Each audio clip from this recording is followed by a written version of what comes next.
Assalamualaikum warahmatullahi wabarakatuh. Ketemu lagi dengan channel MGMP IPA.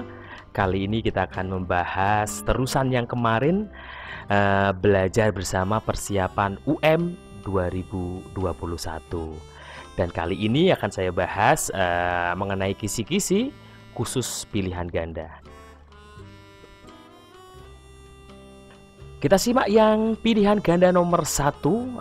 Ini ada di bab wujud zat dan perubahannya.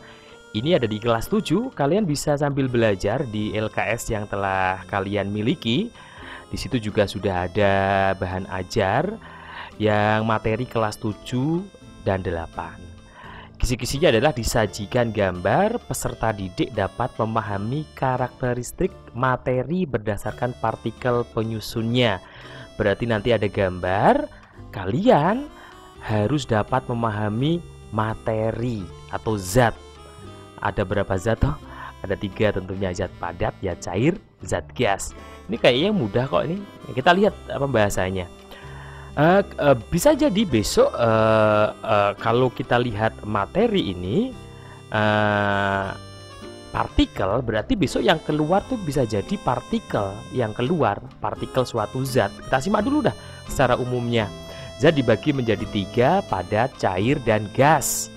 Pada padat volumenya tetap, cair tetap, gas sesuai dengan tempatnya. Kemudian padat bentuknya tetap, kemudian cair sesuai dengan tempatnya, gas juga sesuai pada tempatnya. Sedangkan zat padat pada gerak partikelnya bergetar pada tempatnya, tidak terlalu bergetar kemana-mana. Ini cepat, sangat cepat. Gaya tariknya kuat untuk yang cair lemah, yang gas sangat lemah. Kemudian jarak partikel dekat, sangat dekat. Cair jauh, gas sangat jauh. Nah, bisa kamu lihat ini ya. Ini partikel-partikel zat bisa dilihat, ada gas sangat rapat, cair agak renggang, gas sangat renggang, sangat jauh. Jadi bisa jadi yang keluar tuh ini kamu disuruh menganalisis gambar, ini termasuk partikel zat apa loh? Nah, seperti itu. Semoga dimengerti. Lanjut. Nomor 2, kita masuk ke suhu dan kalor, kelas 7 juga. Terdapat peristiwa pemanasan, berarti nanti ada soal, ada cerita soal. Siswa dapat mengaplikasikan persamaan energi kalor Q sama dengan MC delta T. Nah, dengan tepat tentunya. Berarti nanti kamu disuruh menghitung ini. Gampang kok, jangan berpikir, sulit Pak hitung-hitungan, kata siapa. Kita lihat dulu. Saya kenalkan dulu rumus kalor. Kalor tuh Q. Satuannya adalah joule. Kemudian M itu massa, satuannya kilogram. Ingat, satuan standar internasional, satuan internasional adalah gram, kilogram bukan gram. Jadi kalau massanya masih gram, ubah dulu menjadi kilogram. C itu kalor jenis, satuannya joule per kilogram derajat Kelvin atau Celcius. Kemudian delta T atau perubahan suhu, T itu suhu, temperatur. Jadi ada 2 suhu, nanti kamu cari selisihnya. Suhu tertinggi dikurangi suhu terendah. Langsung aplikatifnya dah. Ada contoh soal. Sebuah logam yang terbuat dari besi memiliki massa 10 kg. Ini berarti M, massa sudah 10 kg ya, dipanaskan dari 20 derajat Celcius sampai dengan 70 derajat Celcius. Ingat, kalau ada soal kalor pasti ada 2 suhu. Untuk mencari delta T cukup selisih dari ini, berarti 70 dikurangi 20 berarti 50. Nah, kalor jenis besi 460 Joule kilogram Celcius, maka energi yang diperlukan sebesar, yang dimaksud soal adalah energi kalor. Mungkin bisa jadi soalnya mirip-mirip kayak beginilah, tapi tinggal mungkin angkanya berbeda. Caranya M, C, detik, kamu kalikan semua. Ini sudah kilogram, masukkan massanya 10 kg, kalor jenisnya 460, masukkan sini. Kemudian delta T atau perubahan suhu 70 dikurangi 20, 50. 10 kali 460 kali 50 berarti 230.000 Joule atau 230 kilojoule. Tinggal dibagi 1000, nolnya 3 hilang. 230 Joule. Mudah bukan? Kita lanjut. Soal nomor 3, kita masuk ke kelas 7 masih sifat larutan. Larutan macam-macam. Disajikan gambar hasil percobaan, siswa dapat menunjukkan larutan basa. Berarti kita masuk ke subbab, yaitu asam basa ini. Gambar, berarti nanti ada gambar percobaan. Yang sering keluar tuh biasanya gambar percobaan kertas lakmus kok. Apa sih kertas lakmus? Nanti kita bahas. Berarti nanti ada gambar percobaan, kamu disuruh mengidentifikasi zat apakah itu toh. Kita lihat dulu. Ini kita bahas ciri-cirinya dulu. Asam, basa, dan garam. Asam, rasanya asam. Kalau basa, pahit. Bersifat korosif, asam. Bersifat kaustik atau licin. Kemudian asam pH-nya kurang dari 7. Basa, pH-nya lebih dari 7. Kemudian melepaskan ion H+, sedangkan basa melepaskan ion OH-. Kemudian dapat menghantarkan listrik, dan yang basa tidak dapat menghantarkan listrik juga. Ini masih kurang ini satu. Asam bisa membuat lakmus menjadi merah, sedangkan basa menjadi biru. Asam merah, ada M di sini, merah.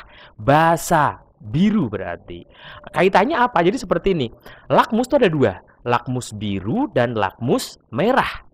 Kalau di tempat netral, warnanya tidak berubah. Sama sekali tidak berubah. Akan tetapi kalau ditaruh dalam asam, yang tadinya lakmus biru berubah menjadi merah, yang lakmus merah tetap merah. Berarti asam merubah lakmus menjadi merah. Sedangkan lakmus biru, kalau lakmus merah dan biru kalau diletakkan atau dicelupkan ke larutan basa, yang tadinya biru akan tetap biru. Yang tadinya merah akan berubah menjadi biru. Kesimpulannya adalah kertas lakmus bisa berubah menjadi biru jika dicelupkan pada larutan basa. Asam merah, basa biru. Lanjut kita masuk ke nomor 4, pilihan ganda nomor 4. Kita masuk ke pemoean, masih ke kelas 7. Pemoean di sini banyak materinya, tapi kita lihat kisi-kisinya. Disajikan gambar bimetal, yang keluar berarti bimetal, nanti ada gambar bimetal. Siswa dapat menyimpulkan proses terjadinya bimetal saat dipanaskan. Berarti nanti kalau saya simpulkan ada gambar bimetal dipanaskan, terus melengkung kemana bimetalnya? Bimetal itu apa? Kita simak dulu. Jadi bimetal itu adalah dua logam yang ditempelkan menjadi satu dan memiliki koefisien Mue panjang yang berbeda. Koefisien Mue panjang itu disebut alfa. Jadi misalkan ya ada logam B dan logam A. Pertama-tama lurus sebelum dipanaskan, tapi setelah dipanaskan dia bengkok. Bengkok kemana? Bengkok ke A. Ada polanya. Ini bukan kebetulan bengkoknya ke A. Kenapa A? Karena logam B memiliki koefisien Mue panjang yang lebih besar dibanding A. Artinya apa? Dia akan melengkung ke koefisien Mue yang paling kecil. Sekali lagi, dia akan melengkung ke arah koefisien Mue yang terkecil. Nah, jadi seperti itu ya. Nanti berarti kamu cari, oh melengkungnya kemana? Berarti kalau koefisien Mue-nya terkecil itu B, berarti melengkungnya ke atas. Nah, kebetulan dalam contoh ini, A memiliki koefisien lebih kecil, maka melengkungnya ke bawah. Lanjut.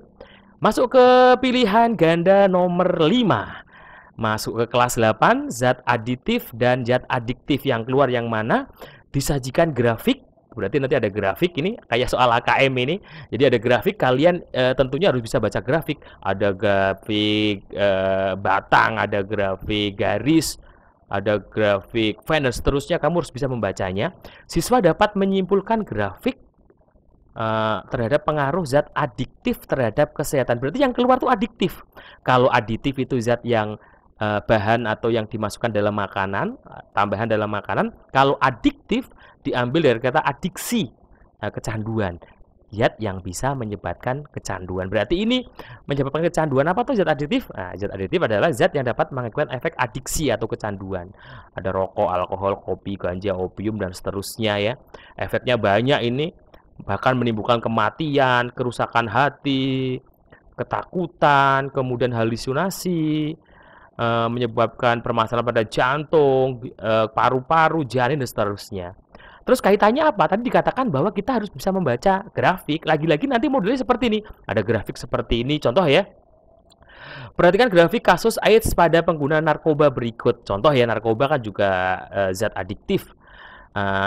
X itu ada di sini adalah jumlah kasus AIDS, kemudian Z jumlah pengguna. Perhatikan, pada 10 pengguna jumlah kasus AIDS ternyata 110 pengguna narkoba.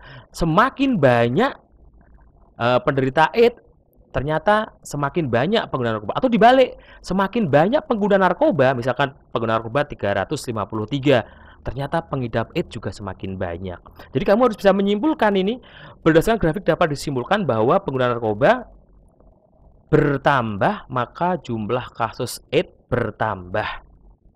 Berarti B jawabannya ini. Nah, contoh lagi seperti ini, ada grafik garis seperti ini.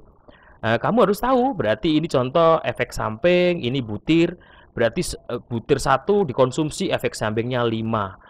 2, berarti semakin banyak butir narkoba yang dikonsumsi, semakin besar juga efek sampingnya, efek kecanduannya.